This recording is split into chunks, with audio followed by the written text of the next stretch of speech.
Each issue is available online and in select Jakarta cafes to give incoming students a chance to browse before arriving on Aussie soil. But don't be surprised if you catch Cahill with his nose in a map. He's still coming to terms with his new home. Thanks, Tamsin.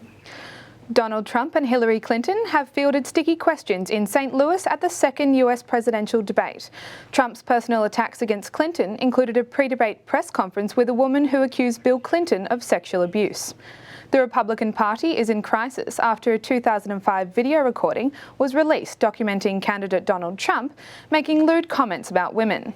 Many senior GOP members are distancing themselves from the billionaire businessman.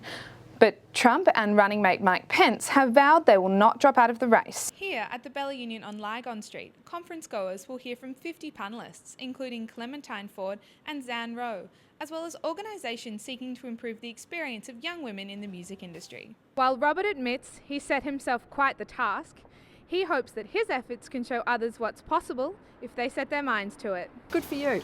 Good luck with the walking. Tamsin Rose, 7 News. As the US presidential election nears the pointy end, I took to the streets of Melbourne to find out who people think will win. And that's it. Seems like Australians can't agree on who they'd like to win. But the one thing they can agree on is that they're happy they're here instead. Tamsin Rose, Newsline.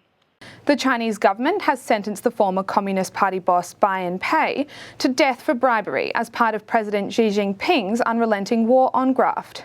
A court said Pei abused his positions and illegally collected more than $49 million in assets.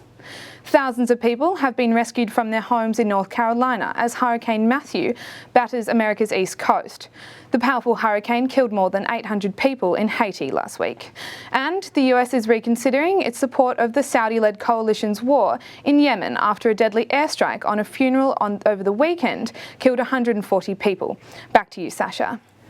And now to sport. Essendon Football Club's last chance appeal to the Swiss court has failed, leaving the fate of Jobe Watson's Brownlow medal up to the AFL Commission. The Socceroos have drawn 1-1 with Japan's Blue Samurai in the all-important World Cup qualifiers, and Australian cricketer Jess Cameron is tipped to be drafted into the inaugural Women's AFL League as the 8 teams vie for players today.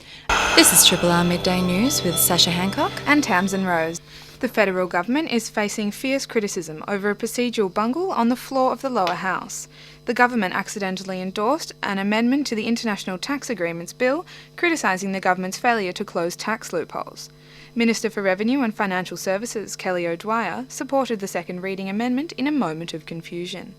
Manager of Opposition Business Tony Burke says it's the first time a second reading amendment has been passed in the history of Parliament. He says it's evidence of a chaotic government. A conference celebrating the achievements of women and gender non-conforming artists begins tomorrow in Carlton.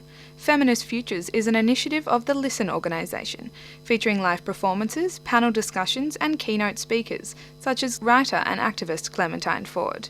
Conference Project Manager Chloe Turner says the event will highlight the need for better representation of marginalised members of the music community. Don't be surprised if a stranger hands you a flower at the NGV this weekend. It's part of Taiwanese-American artist Lee Ming-wei's exhibition The Moving Garden. Florist Sonia Wilson says Flowers for Set will provide 1,000 stems a day for the 3 months of the exhibition. And to the weather. Winds will ease this afternoon, mostly sunny, a top of 16 degrees, and tomorrow sunny, 21. This is Triple R Midday News with Tamsin Rose and Sasha Hancock.